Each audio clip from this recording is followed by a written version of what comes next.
यारो आगम में कहा गया है, एस बीरे प्रशंसिए जे बद्धे पड़ी मोये। आदमी की प्रशंसा भी होती है और जो अच्छा कार्य करता है वह व्यक्ति प्रशंसा का पात्र भी बन जाता है। आयारों में यहाँ कहा गया कि यह वीर प्रशंसित होता है जो बंधे हुए व्यक्तियों को मुक्त करता है। वीर व्यक्ति हमारी दुनिया में वीर अनेक संदर्भों में हो सकता है। समरांगण में सैनिक लड़ता है और निर्भीकता से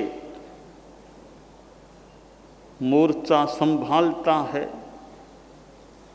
वह भी वीर कहला सकता है। और कोई दीक्षा लेता है तो वह भी एक वीरता का कार्य है। संयम का वीर्य शास्त्र में आया है। 4 चीजें दुर्लभ हैं, मानुषत्तम सोई श्रद्धा संयमम्य वीर्यम। मनुष्य जन्म दुर्लभ है, श्रुति धर्म को सुनना दुर्लभ है, उस पर श्रद्धा होना दुर्लभ है, और श्रद्धा भी हो जाए तो संयम में वीर्य करना वह भी मुश्किल है। तो जो व्यक्ति संयम के वीर्य से युक्त होता है, संयम वीर होता है, वह व्यक्ति प्रशंसित होता है। साधना का पथ भी एक प्रकार का संग्राम है। संग्राम कैसे है? इसमें भी संघर्ष होता है। कैसे और किन का? मोहनीय कर्म का औदयिक भाव और मोहनीय कर्म का क्षायोपशमिक भाव, इन दोनों में संघर्ष चलता है, युद्ध होता है।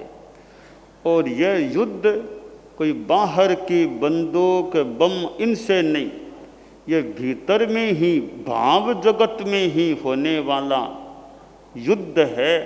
और कुछ वह बाहर भी आ जाता है कि भीतर में मोह का उदय है तो बाहर भी आदमी अपराध आदि कर सकता है।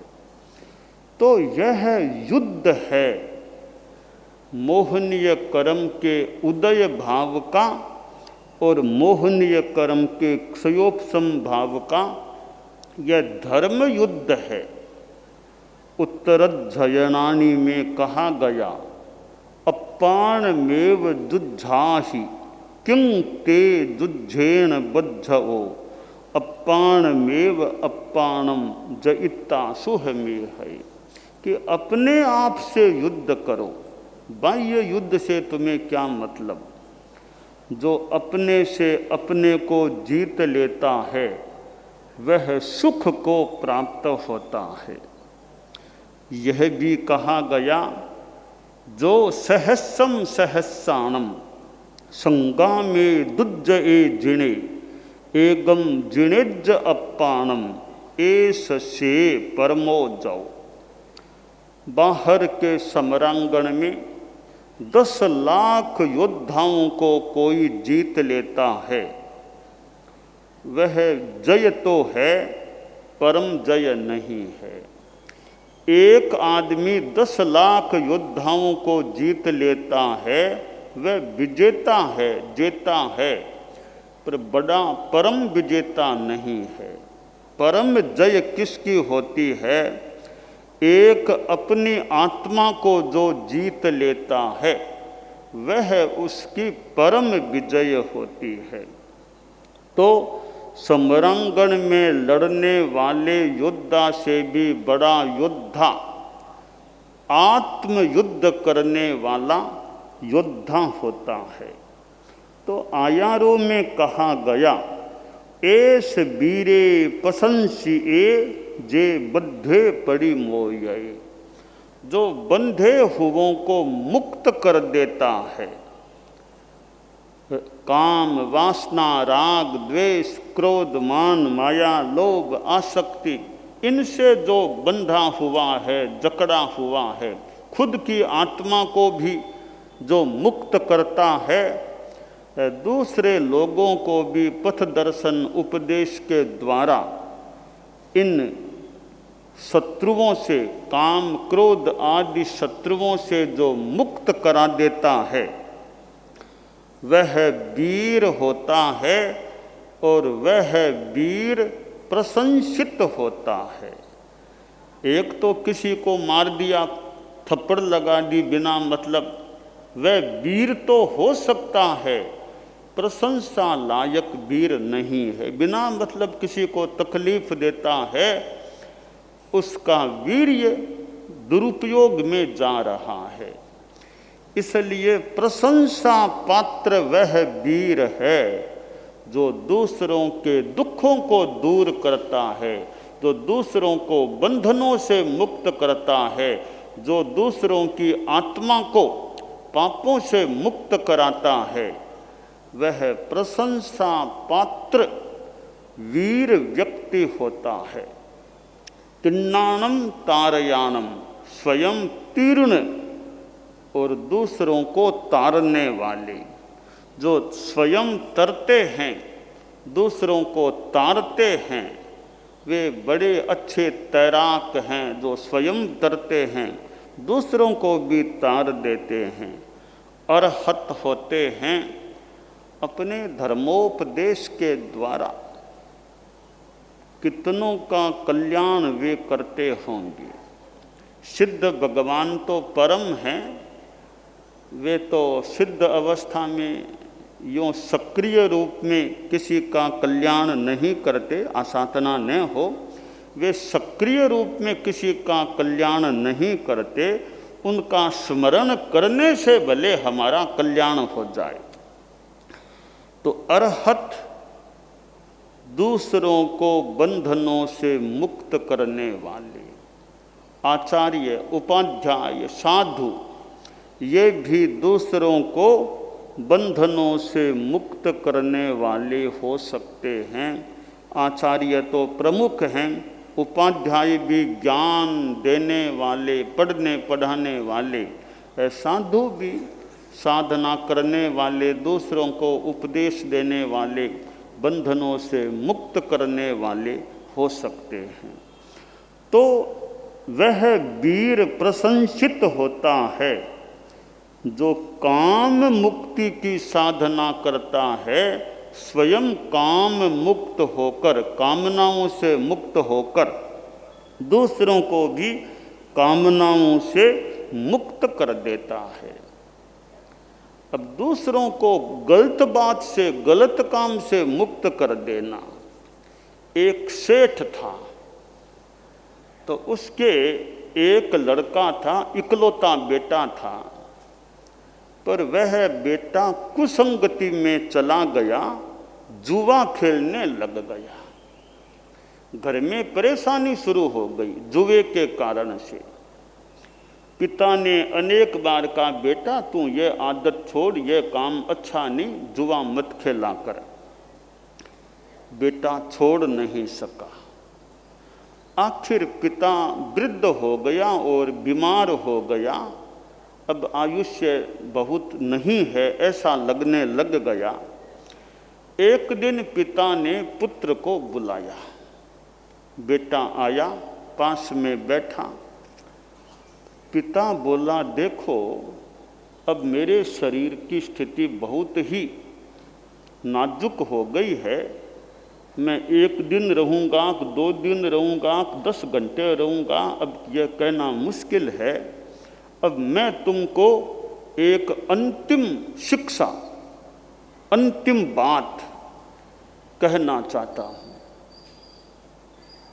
और मैं चाहूँगा तुम मेरी उस बात पर ध्यान देना। लड़का तत्काल बोला, पिताजी एक बात के सिवाय हर बात मान सकता हूँ। आप कहोगे जुआ छोड़ दो, यह तो मैं मानूंगा नहीं, बाकी आप जो कुछ भी कहो मैं मान लूँगा। पिता बोला, मैं जुआ छोड़ने की बात नहीं कहता। तो आप फरमाओ क्या बात है? कि बात मेरी यह है, अब मेरा शरीर तो ज़्यादा टिकने वाला नहीं लगता, मेरे जाने के बाद इस परिवार का मुखिया का स्थान तुमको मिलेगा। अभी मैं मुखिया हूँ, मेरे बाद तुमको मुखिया का स्थान मिलेगा। तो मेरे अंतिम संस्कार के सारे काम हो जाने के बाद में हमारे परिवार की परंपरा है, एक अच्छे प्रोग्राम में स्वजन वर्ग को बुला करके वो बेटे को मुखिया के स्थान पर बिठाया जाता है। तो तुमको मुखिया बनाया जाएगा। तो मुखिया बनाते हैं तब तिलक लगाया, तिलक निकाला जाता है। तो मैं तुम्हें अंतिम बात यह कहना चाहता हूँ कि जब तुम मुखिया बनो, तुम्हारे तिलक लगाया जाए, वो कोई एक आदमी लगाता है, वो आदमी कौन होना चाहिए वो मैं बता रहा हूँ। वो मैं यह बता रहा हूँ, हमारे गांव का सबसे बड़ा जुआरी आदमी हो, सबसे बड़ा जुआरी, उसके हाथ से तुम तिलक निकलवाना, यह मेरी अंतिम बात है। तो पिताजी यह तो मुझे मंजूर है, इसमें कोई दिक्कत नहीं है, मैं ध्यान रखूंगा। एक दो दिनों बाद पिता का देहांत हो गया। अब जो अंतिम संस्कार के और के 12 दिन करना, जो भी सारा काम हो गया। अब परिवार के कई सगे संबंधी मिले, अब तुमको हम परिवार का मुखिया का स्थान देंगे, एक दिन तय कर लेते हैं, वो बड़ा उत्सव समारोह करेंगे, संबंधी लोग आएंगे और वो खाना पीना भी होगा और तुमको वो मुखिया का स्थान देंगे। एक तिथि तय हो गई। 5-7 दिन बाद अच्छा मुहूर्त देख करके दिन तय हो गया और मित्र थे, सगे संबंधी, और यह तो जुआरी आदमी था, इसके जुआरी भी बहुत मित्र थे, बड़ी पंक्ति थी जुआरियों की, उनको भी निमंत्रण दिया गया समारोह में आने के लिए। बहुत लोग आए, जुआरी भी आए। तो कुछ वो जो भी वक्तव्य वगैरह होते हैं वो गीत वगैरह हो गए कि अब बात थी कि भाई अब इनको एक कुर्सी पर बिठाना है, वो पद दे करके तो तिलक लगाना है।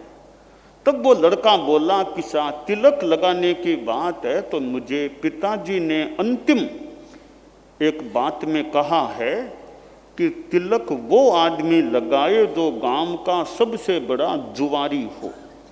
तो जुआरी लोग कई बैठे थे, एक खड़ा होके आया, साहब मैं बड़ा जुआरी हूँ। बड़ा जुआरी होने का क्या आधार क्या है?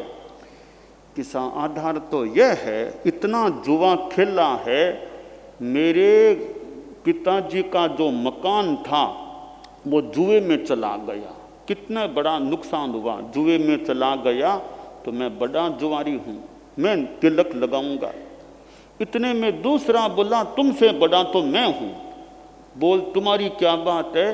कि मेरा मकान तो गया ही गया, एक दुकान और जुए में चली गई, तुमसे बड़ा तो मैं हूँ, मैं तिलक लगाऊंगा। इतने में तीसरा, नहीं नहीं तुम दोनों से बड़ा मैं हूँ, मेरा मकान भी गया, दुकान भी गई, एक खेत और चला गया, तुमसे दोनों से बड़ा। एकदम चौथा कि नहीं नहीं मैं और बड़ा हूँ, मेरा मकान गया, दुकान गई, खेत गई, मेरा एक छोटा बच्चा भी जुए में चला गया। यो कईयों ने बड़ी बड़ी बातें बताई। तब यह जो सेठ का बेटा था, इसकी तो आंखें खुल गई कि जुए का यह हाल हो रहा है, इतनी इतनी संपत्ति चली गई। तब वह खड़ा होके बोला, जुआरी महोदयों, आप आराम से खाना खा लो, जो बढ़िया से बढ़िया मिठाइयाँ खाना खा लो, यहाँ से रवाना हो जाओ आप। किसी के हाथ से तिलक नहीं निकलवाऊंगा। तिलक तो हमारे परिवार के कोई बुजुर्ग होंगे, लागती पागती में कोई चाचा के छोटा दादा वगैरह, उनके हाथ से निकलवाऊंगा। आप जुआरियों को 3 बार नमस्कार करता हूँ, खाना पीना जो करना वो करके यहाँ से रवाना होके यह स्थान कृपा करके खाली कर दीजिए आप।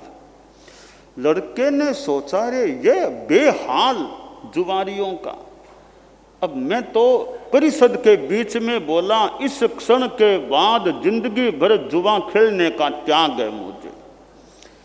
पिता ने पहले कई बार कहा, तब बात नहीं मानी, और अंतिम बात में पिता ने जुआ खेलने की ना नहीं की, पर तरीके से काम किया, और बेटा हमेशा के लिए जुए की आदत के बंधन से मुक्त हो गया। आयारों में कहा गया है, ऐस बीरे पसंसी ए जे बद्धे पड़ी मोये।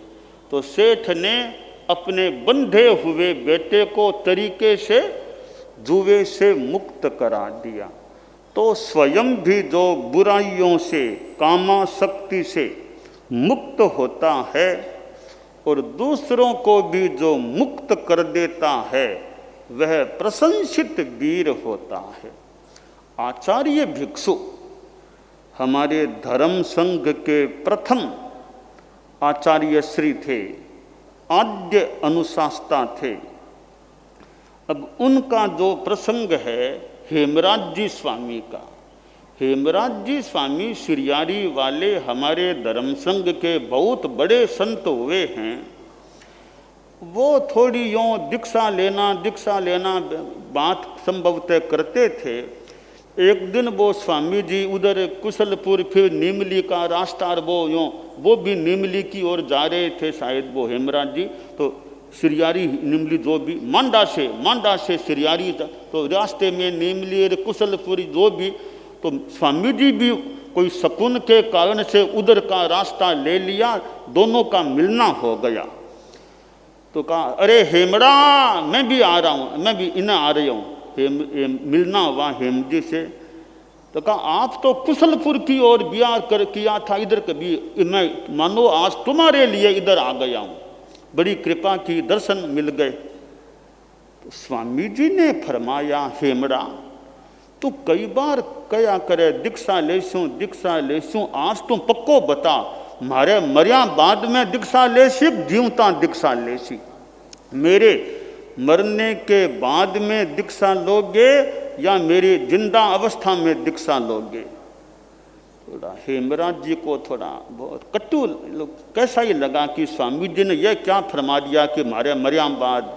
कह, नहीं महाराज आपको विश्वास नहीं है, 9 वर्षों के बाद मुझे ब्रह्मचर्य सेवन त्याग करा दो। अब स्वामी जी ने उस तरीके से उनको समझाया कि उन्होंने मतलब बहुत जल्दी तैयारी कर ली, जल्दी दीक्षा हो गई। अब ऐस वीरे पसंसी ए जे बद्धे पड़ी मोये।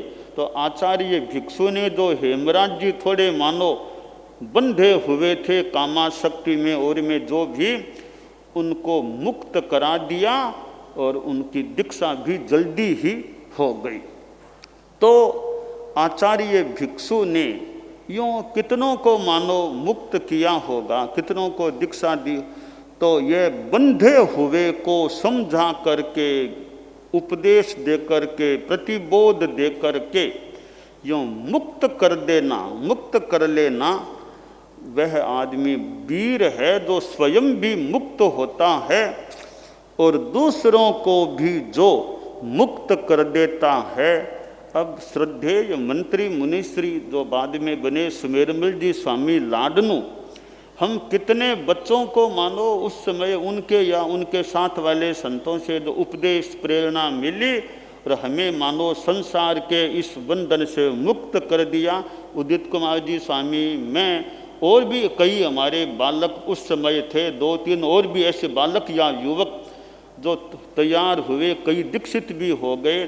तो कईयों को उस एक वर्ष के लगभग पीरियड में कितनों को उन्होंने गृहस्थ जीवन से मुक्त करा दिया, और कई बालक युवा जो भी हम दीक्षित हो गए। और कैसे मुनिश्री ने और ने हमको प्रेरणा दी, और कुछ मूल हमारा अपना कोई भाग्य सौभाग्य कि यह एक संसार के जीवन से गारहस्थ्य से मुक्त होने का मौका मिला। और सुमेरमल जी स्वामी लाडनू ने गुरुदेव तुलसी के आदेशानुसार हम दोनों को उस समय उदित कुमार जी स्वामी को और मुझे सरदार शहर में दीक्षा दी। दीक्षा क्या दी? हमको मानो मुक्त कर दिया, गृहस्थ जीवन से मुक्त कर दिया और अध्यात्म के पथ पर मानो स्थापित कर दिया। तो गुरुदेव तुलसी की कृपा हुई और उनके निर्देशानुसार मुनिश्री ने दीक्षा दी। तो जे बद्धे पड़ी मोये, बंधे हुए को मुक्त करता है, वह वीर प्रशंसित होता है। एकाग्रता, तन्मयता, अपने आप को मंगलमय अनुभव करते हुए नमो अरहंताणम, नमो सिद्धाणम, नमो आयरियाणम, नमो उवज्झायाणम, नमो लोए सब्बसाहूणम, एसो पंच नमोक्कारो सब्ब पावपणासनो, मंगलाणं च सब्बेसिं पढ़मं हवइ मंगलम। चत्तारि मंगलम, अरहंता मंगलम, सिद्धा मंगलम, साहू मंगलम, केवलिपन्नतो धम्मो मंगलम। चत्तारि लोगुत्तमा, अरहंता लोगुत्तमा, सिद्धा लोगुत्तमा, साहू लोगुत्तमा, केवलिपन्नतो धम्मो लोगुत्तमो। चत्तारि शरणं पवज्जामि, अरहन्ते शरणं पवज्जामि, सिद्धे शरणं पवज्जामि, साहू शरणं पवज्जामि, केवलिपन्नत्तं धम्मं शरणं पवज्जामि। धम्मो मंगलमुक्किट्ठम् अहिंसा संजमो तवो, देवावितं नमंसन्ति जस्य धम्मे सयामणो। च इत्ता भारहं वासं चक्रवट्टी महिद्धिओ, सन्ति सन्ति करे लोए पत्तो गइमणुत्तरम। देव दानव गंधर्वा जख रक्षस किन्नरा, बंभयारिं नमंसन्ति दुक्करं जे करन्ति तम्। मंगलम भगवान वीरो, मंगलम गौतमो गणी, मंगलम स्थूलभद्राद्यः जैन धर्मोस्तु मंगलम। मंगलम मतिमान भिक्षुः, मंगलम भारमल्लकः, मंगलम रायचंद्राद्या, मंगलम तुलसी गुरुः, महाप्रज्ञोस्तु मंगलम। तेरा पंथोस्तु मंगलम। विघ्न हरण मंगल करण, स्वामी भिक्षुनो नाम। गुण ओळख समरण किया, सर अचिंत्या काम। विघ्न हरण मंगल करण, स्वामी भिक्षुनो नाम। गुण ओळख समरण किया, सर अचिंत्या काम। विघ्न हरण मंगल करण, स्वामी भिक्षुनो नाम। गुण ओळख समरण किया, सर अचिंत्या काम, सर अचिंत्या काम, सर अचिंत्या काम। एक दिवसीय त्याग आज आज के लिए धारणानुसार त्याग है।